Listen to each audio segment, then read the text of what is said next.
waayo hadda miisaaniyadda ku talagalka iyo ku noqoshadaba adeega shaqaalaha marka la fiiriyo 217 uu ahaa ku talagalkii hadda ku noqoshadan 225 milyan weyn deeqaha cusub oo Dr. Cilmi uu sheegana lacag kale oo dheeraad wax ku jirta marka haddaan shaqaale la qorin 4 sano ku talagalka waxaan rajaynaynaa inaa hadda shaqaale noogu dari doontaan codsigii baarlamaanka ah in shaqaale cusub la qoro oo hay'adaha dawladda la qoro waxaan rajaynayaa jawaabtiin inay meesha aado hadday tahay waxaan rabnaa lambarka shaqaalaha iyo hay'adaha saa ugu qaybisaan inay ka muuqato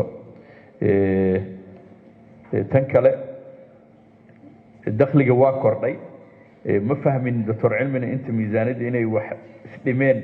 ayuu sheegayaa deeqaha marka lagu daro waa sax cashuurihii la qaadayay waa isdhimeen laakiin waxa aad u kordhay lacagihii kale oo kabka aan helin marka kharashaadka dawladdana waa kordhay dakhliga laakiin ka kororsiimo badan sida ku qoran haddaan warqadooda laakiin meesha uu Dr. Cilmi ka keenay ma garan buugana la siiyey waxaa ka muuqda in dakhliga mar walba uu ka badan yahay lacaga kaydoo horay oo ku jirana ay jiraan meel oona fahmina waa rabaa wasiirka inuu noo sharaxo footnoteska meel ahaa waxaa ku taala 118 milyan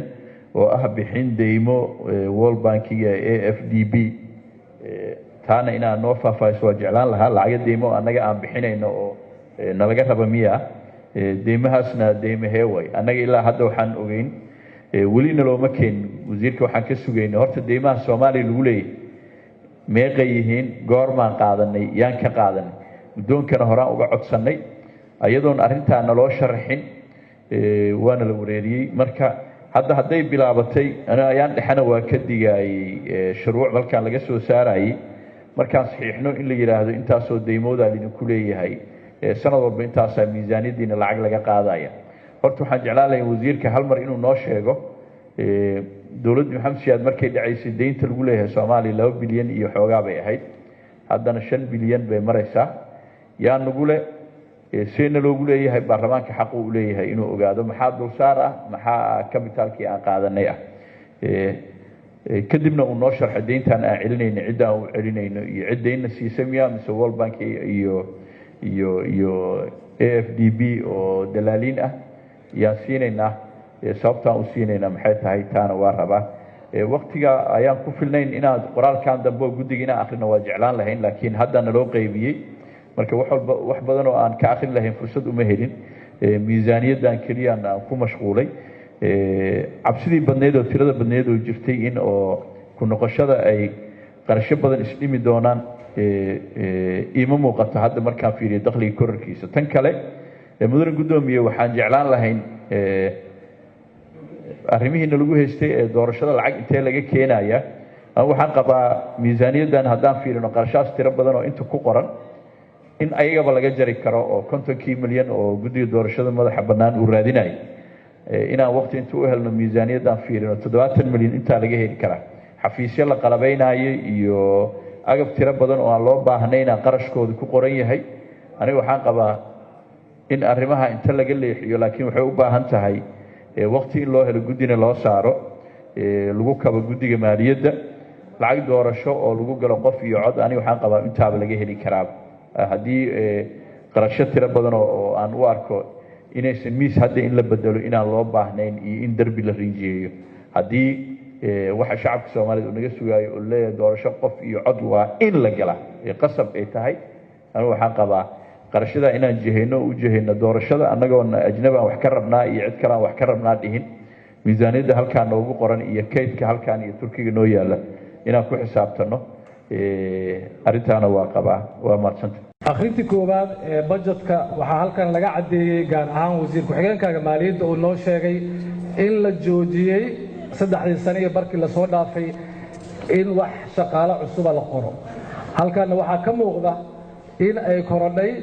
qarashkii ama mushaaharaadkii shaqaalaha lagu bixinayay arrintaasna waxaan doonaynaa inaad nooga jawaabto shaqaale cusub lama qorin mushaharkiina waa uu kordhay bal labada arrin inaad magaranaysaa isu kay waafajiso oo doonaynaa arrinta labaad oo rabay inaan ku weydiiyo waxay tahay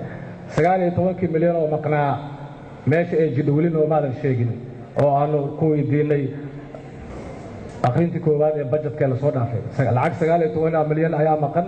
lacagtaa meesha jidho inay noo sheegto waa jeclaan lahayd waxaan kaloo rabnaa inaad halkan maanta nooga caddaysaa waxaad tiri lacagaa la bixinayaa mushaaharaad iyo deemo lagu lahaa xukuumadda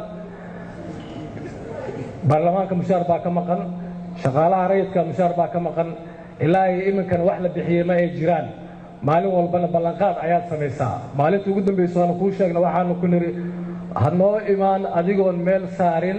lacagaha lagu leeyahay dowladda halkan waxaa ku cad lacago tiro badan inay ku jiraan qasnada dowladda ay haraa ku tahay sababta aad u bixin lahayd lacagtaas waa inaad noo sheegtaa waa maasantii waxaa kaloo jira fatahaadyaa jira waa in loo fiiriyaa dhibaatada haddii la qabto xeer hoosaadka wuu noo sheegaa markii horeetaba hadduu xeer hoosaadka jiro inaan inta soo istaagna ma ahayn inna la yidhaahda ahayd 24 saac haysta markaas kadib soo akhriya sabtiga sideedaba waxaan soo jeedinayaa in la ogolaado oo la fiiriyo sabtiga hataa haddii dib loo sii dhigo waxaan isleeyahay dib u dhaca ku imaanayo dalkeenna waxaan ka liidanaa oo aan ku baaba'sannahay ha noqoto hiiraan oo hadda fatahaad ka bilowmatay afgooya ku dar waxaa kaloo ku dartaa ayaxoo waddanka eber ka dhigay waxaan leeyahay ha la fiiriyo dakhligeennii oo kordhay ha la fiiriyo horta dadka baaba'aya xoolaha beerihii oo eber uu ka dhigaayo ayax intaas waa ku dari lahaa midda labaad oon rabay inaan wasiirka weydiiyo wasiir annaga mar walba waxaa la yidhaahdaa dakhligeenna inuu kordhaa horta meeshaan noo caddaanaysa laakiin kii gudaha uu hoos u dhac ku yimid kii gudaha waan kasi karnaa waxa hoos u dhaca sababta ugu yimid because waa cudurkii jiray oo meel walbaba naga xanibay laakiin mashaariicdii kaleeto baa dakhligeenna kor ka dhigtay haddii dakhli intaan la egaan haysanno maxaa diiday in shaqaalo 3 sano iyo bar intay xukuumadda jirtay hal qof oo shaqaalo oo la qoray ma laha annagana waxaan wakiil ka nahay waa shacabka maadaama hal qof aan naloo qorin waxaan codsanayaa in ka muuqata ansixinta intaan la ansixin ka hor in shaqaale cadadooda hataa aan fahmi karno in la qoro oo dhallinyaradii jaamacadaha ka soo wada baxday hooyooyinkeed canjeero iyo jaad ay gadayaan ay meel wax ugu soo saareen maantana aysan shaqo haysanin dayntina weli lagu sii leeyahay barnaamada ay buuxaan maxaa diiday waxaan ka cararaynana waa nabadiidkii ciyaalkeenna intuu nabadiidka qaadan lahaa mudane wasiir waxaan soo jeedinayaa in la helo atleast dakhli ah loogu talagalo dhallinyarada waxbarashada soo dhammaysatay intaasaan warkayga ugu baxay salaamu calaykum uuna ku tiirsanaadaa un article taas markaan halkaas uga baxo waxaan soo jeedin lahaa inaad ka saartid iyadoo ay dhici karto ka bilow ilaa intii ka dambaysa kow qofka waxaad sheegtay ciqaabtiisa inay la ekaanayso 15 sano ilaa 20 sano waxaad tiri ganaax maryan waxba wax yaraan u sheegnaa gudoomiyaha maya hadda fiiri waa akhrintii koowaad ogow waa ogahay laakiin meesha intaysan gaarin maya waxaa laga hadlayaa laba mabaadi'da guud iyo ujeeddada sharciga ayay soo dhamayso ciqaab waay wuxuu ka hadlaayo intii yaroo aan ka fahmay inaan inbut ku sameeyo waa ku qasbanahay mudane guddoomiye taas halkaasaan uga baxaya in laga diro oo la caddeeyo khidmada qofka ganaaxa la saaraayo mid waa taasaa haddii aan hoos u sii baxo qodobka 6aad wax yaraan ku dheeranayaa wax yar raalli ahaw wixii sharci waaye waana dhammaystiranayaa qodobka 6aad marka laga hadlaayo wuxuu leeyahay qof kasta oo ka warhela abaabul dambiyada lagu sheegay qodobka 4aad ee sharcigan oo aan soo ogeysiin qofka faldambiyeedkaas geystay adiga qofkii faldambiyeedkan muhiimadda waxay tahay qofka faldambiyeedkan geystay hadduu ogaa uusan soo sheegin wuxuu mutaysanayaa 5 sano ilaa iyo 7 sano oo xariga iyo hantidiisoo lala wareego hadda meeshaan markii laga hadlaayo waa naqaanaa qofkan fal dambiga asaga toos uma geysanin oo waxa waaye waxna ma soo dhicin wasiir inay dhageystaan jeclaan lahaa waxna ma soo dhicin waxna ma soo xadin laakiin wuxuu sameeyey ogaashi uu ogaa basay ahayd alloora sharciga ciqaabta markii laga hadlaayana waa naqaanaa sharciyada ka hadla waxay leedahay midda ugu badan ciqaabteeda waxay noqonaysaa 1 sano iyo wixii lamid ah ciqaabo noocaas oo kaleeta maxaa koosgareeya 5 sano ilaa 7 sano in la yiraahdo hantidiisana waa laga wareegaya taas cadaalad ma ahan waxaana qeexayo annaga waa tahay ma ahan ma dhayno waxa qeexayo xeerka ciqaabta qodobka 282 taasna halkaas aan uga baxayaa haddii aan galo qodobka 7 iyadana waxay noqonaysaa dambi dhaafid okay meesha waxa la sheegay dambi dhaafid markii laga hadlaayay meesha ugu dambaysa waxa loo samaynayaa dambi dhaafid la yiri waa farqada ugu dambaysa qofka hadduu wax soo sheegay dambina uusan gelin waa laga dhaafayaa macna mala waa laga dhaafayaa macnaheedu maxay noqonaysaa cafis ay noqonaysaa bacdeen qofka hadduu wax soo sheego cafis ma noqoto waa laga dhaafayaa meesha ah oo laynka ugu dambeeya inaa ka saartid aan jeclaan lahaa iyadana qodobka 8 waxaa la yidhi wax kasta ay weydiisaan meesha weydiisaan ay ku dhigan tahay waxay ku habboon tahay wax kasta ay u qaataan madax furasho in meeshaas la geliyo iyadana qodobka 9 haddii aan kalo waxa waaye maxkamadda awoodda u leh maxkamadda gobolka halaysa dhageysto maxkamadda gobolka ayaa qaadaysa dacwad Maryam hal marna waa ma u kaadi horta isoo eg waxaan rabaa xeeroosaadka qodobka 84 qodobka 84 u fiirso faqradda koowaad fiiri يعني intaan aqri يعني faqradda afraad ee xeeroosaadka dood xiliyadan marka la keeno kaliya waxaa loo baahan yahay ujeedada iyo in laga hadlo hadafka fiiri dood way dhiman tahay akhrinta labaad way dooda waaba dhameysay basagaala sii maraysa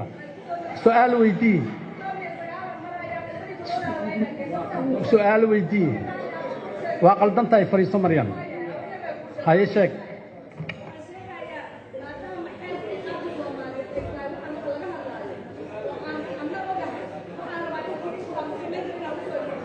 akhrinta labaad sheegay safariiso xildhibaanada sharafta leh marweyne mudanayaal wada saxaafadda iyo howlwadeennada assalaamu calaykum waraxmatullaahi wabarakaatu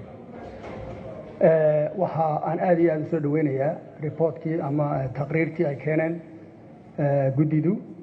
halkan inoogu akhriyey Dr. Cilmi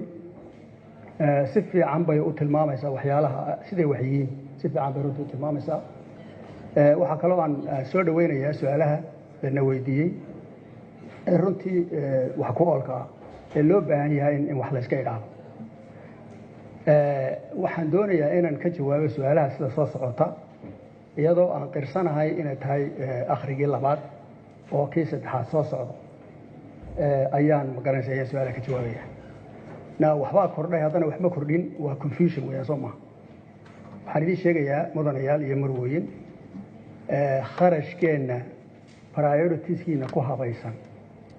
prioritiga ugu horeeya ama awlawiyadka ugu horeeya ama muhiimadda ugu horeysa ya waxa weeyaan salariga la bixiyo iyo cuntada in la bixiyo mushaharka iyo cuntada ciidamada 18 milyan weeyaan bishii 18 milyan bishiina soo dhaaftay waxayna soo galay 14 milyan ayada wax kale loo gelin wax kale iyadoo loo gelin Soomaalidu waxay tiraahdaa waxay indhaha ku arkaan ayalkaaga gooyaan waxaanu arkaynin ma goyn kartid marka haddii dad qorayay haddii waxyaalo kale la sameynayay runtu waxay daaran tahay waxa weeye waxayna soo gelayaa iyo waxaan u baahanahay inaan nationka ku maamulo isma laha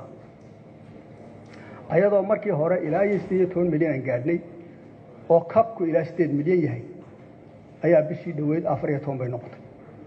hoos bay u dhacday haddana miisaaniyadda xoog bay ku cadbaalanayaan macnaheedu waxa weeye mashaariic fara badan baa timi oo aan codsanayo guddoonku inay maalin iyo ogolaadaan inaan halkan keeno waxaan doonayaa in laga ogolaado maalin mashaariicdaas oo dhan inaan iska wareysano halkay marayaan halkay joogaan meeshay tagayaan components halkay activities halka laga qabanayo mashaariicdu halka my nation ko dhan weeyaan waddanka oo dhan bay yihiin maarta waana mashaariic fara badan socon doonaan in badan baa socon doonta marka iyada oo mashaariicdii investmentkii ama dakhligii waddanka gelayay sii badanayo ay haddana kharashkii running costkii aynan hayn taasi waa taa weeye arrinta kale odhanaysa muxuu ahaa mushaarka waa kordheen haddana waxba lama qorin waxaan kaga jawaabaynaa ciidamadeenna waxaa jira ciidamo fara badan oo cid kale wax siin jirtay ingiriiskaa siin jiray cid kale wax siin jirtay waxaad ka warhaysaan haddaydan ka warhaynaan iminka idiin sheegayaa ciddii wax siin jiray ciidamada ka baxeen ma siinayna bay yidhahdeen haddaanay siinayn halka soo gelinno ayay noqotay ciidamo kale oo la soo qoray dhawaanna waa jira ciidamadu intaa waa la habaynaya waa la hagaajinaya waxbaa kusoo kordhaya marka haddaad buuga hoos u eegto anaxiska haddaad eegto waad arki kartaa halka wax kasoo kordhayaan wax kaloo meel kale ka soo kordhay cid kale wax lagu daray toona ma jirto hay-ada yaryar oo cusub oo la sameeyey oo tabatrool ka mid tahay waxoogaa lagu daray mooyaane wax kale oo isbedeloo meesha la sameeyey iyo shaqaale meel la qoray iyo wax ma jiraan waa meelahaas unbay wax ka soo kordheen arrimaha lacagaha laynagu leeyahay baan doonaya inaan aada u qeexo waxaa kaloon codsanayaa maalin maalmaha ka mid in halkan imaado oo intaan informal discussion samayno aan ka hadalno deymaha iyo arrimooda isa yihiin iyo cidda inagu lahayd iyo goorta laynagu yeeshay su-aalaha mar walba soo noqonaya cidda inagu yeelatay goorta inagu yeelatay halkay ku baxday maxaa dambeeyey jidkay ku baxday mee waxaasoo dhan in iska warayso halkan keenno oo halkaa saarno muxuu haynaan ayaan codsanaya iyadana now deyntu waxay u qaybsantaa waa wada deyn horta wey markaa qaar waktigii gaadhay aan bixin lahayn oo bixin kari weyno ariers la yidhahdo ayaa jira iyo qaaraan weli ariers gaadhin ayaa jira kuwaan arierska gaadhin ariers waxa weeye lacagaad bixin aad waktigeedii dhaaftay inaad bixisay ahayd waktigeedii bay dhaaftay dabeetana qaraamaad badan baa ku saarmaya ya iyo midaan weli waktigeedii dhammaan ya oo dee qaar baa eeg deymaha qaar baa 30 sano ah ya oo 30 sano wakti lagaa dhaafaya grace period waxa la yidhaha leh markaa deymuhu saas u kala iyo kala qaybsan yihiin now deymaha maalin baan halkan imanoo idin sharxay waa arrin fara badan weeyaan deymaha waxaa leeyahay 3 group bay nagu leh ya qolooyinka IFS-ka la yidhaahdo waa World Bank African Development Bank iyo IMF-ka iyo qolooyinka Europeans-ka iyo West oo iyagana la Paris Club iyo qolo club kale leh oo carabtu ka mid tahay decision point markaan gaadhaynay ama qaraar qaadashada markaan gaadhaynay arrin dheer weeyaan maalin doonaya gudoomiyana halkan imaado qolaba waxbay deysay qolo 3 milyan inagu lahayd bilyan iyo 400 bay deysay qolo 900 inagu lahayd 800 bay deysay qoladii carabta weli waxba deyna hadda bisha September 1 ayaa malan leenahay waan soo dhiraan meel baan isugu weynaynaa iyaguna habka hippiga la yidhaahdo ay raaceen waxay dhahaan qoladaasaan raacayna laakiin aan isku nimaadno ayaa ay runtii yidhaahdeen now wixii soo haray ayaa waxaa la leeyahay anaa lacag ku siinayee iska bixi ilaa aad gaadhayso 24 bilood oo soo socda waxaad bixinaysaa adigoo qarashka meesha laga doonay ma jiro waxa sidaa loo leeyahay waxa weeye World Bank for example waana yadile saddexda institution IMF-ka World Bank African Development Bank 9 milyan bay inagu hayeen 8 bilyan ya 9 milyan bay inagu hayeen soma marka intii soo hadhay 10% waxay leeyihiin 24 bilood soo socda waad bixinaysaan laakiin ana lacagtayda siinayee bixiya sababtu waxay tahay waxa weeye qofku Soomaalida markuu qof xanuunsado xafaare wax la yiraahdo jira soo xafaare qofkii dhakhtar ku jiray oo ka soo baxay oo socon karay in socodka dib loo baro bay tahay Soomaa tan waa taas oo kale waxa la leeyahay weligii waxa bay bixinay bal habka wax loo bixinayo barayna bay leeyihiin therefore ana lacagta ku siinaya waa wax wadannada oo dhan ka dhacay lacagtana ku siinaya laakiin processkeeda galo bixiyo 24 maalmood markaad joogto bilood markaad joogtana way ka dhaafayna waa arrin waxa weeyaan deyn cafiska hippiga ku shaqale weeyaan oo la isla wada yaqaan weey by the time 24 bilood gaadho waad la qabsatay inaad wax iska bixiso processko central bank la qabsado qolada finance la qabsato cid walba la qabsato processkaas ayaa marka taasina taas ayay runtii tahay mashaariicda waan ka hadlay waan sharixi doonaa arrinta deymaha iyo arrimaha kale maalintii dhaweyd waan hadlay waanan idiin sheegay July iyo August baan bixinaynaa waan nidhi ya inagoo wax kale dhex gelin caga badan badin dalka lagu leeyahay laakiin hadal baa ayuu isku ogeyn bisha July oo bixinaynaa bisha August oo bixinaynaa labadaasaynu isku ogeyn sanadkan labadina sidii bay yihiin oo de kamana noqon kari maayo waxaan isku ogeyn weeyaan taasina iyadana taas ayaa kusoo gogay lacagada badalka lagu leeyahay dad fara badan ayaa lacagale laakiin tan heshiis baynu ku gaadhnay heshiiskaasina waa boojinaynaa waan isku raacnay maxaa kaleeto ii hadhay wax kaloo ii hadhay ma jiraan hadday wax kala hadheen culimadaydii baa ila socota halkan oo iyaga markaa 67 milyanka halkan la sheegayo ama 760 milyan la sheegaya waa dakhligeennii caadiga ahay inay soo geliyay intaasi dhacday intaasaa dhacday waa anigii idiin sheegay 26 milyan ayaa laynooga baahan yahay inaan bixinno lacagtiina soo gelaysa waa 14 milyan kharashkaa badan ee dhexda qaarna way iska maqnaanayaan oo dee meelaha qaar baan lacag helin electricityga qaar laga goosan doonaa laakiin inaan bixinno salariska ayaan ku qasbannahay oo markaa gaabkaasa la doonaya in World Bank iyo African Development Bank naga caawiyaan that is why halkan lacag ugu jirto imika 55 milyan oo gaabka qaar ka buuxinaya bishan saddexdeedana waxaan gelaynaa gaabkii labaad discussionkiisii baan gelaynaa gaabkii labaad waa gaabka labaad 118 aan idiin sheegnay ayaa gaab ku jira weli oo negative ah negative-kana waxaan ku heshiinay haddaad sidaa wax u samaysaan haddii budgetkiinu sidaa u socdo haddii aan wax kale laydinku yeelan dib baan u gelaynaa haddii dakhligiinu weli hoos sii socdo dib baan u gelaynaa gaab kalena ayaan analysiskooda samaynaynaa dabeetana idinkoo nationkoo dhana oo cid weliba ku jirto gaab analysis kalaan samaynaynaa dabeetana lacag kale ayaan idinku yabohaynaa baa layidhi ilaa cashuurahaynu dib u soo noqdaanoo inagu runtii isku filaanno waxay noqonaysaa mashaakil ayay noqonaysaa in mar walba aan ciidun kaloon ku tiirsanano asalaamu calaykum haddii wax aan ka tegey jiraan guddoomiye diyaar baan nahay in ka jawaabaan ya ciidda eeg aan kuu sheego nin baa halkan wuxuu yidhi runtaa inaan isku sheegnaa wanaagsan soo maha anaa runtaan sheegaya haddaba waxa weeyaan lacagtaan maanta helaya waxa weeye budget support ayaa halkan ku jira 55 milyan runtu waxa weeye maanta haddaa 6 barnaamij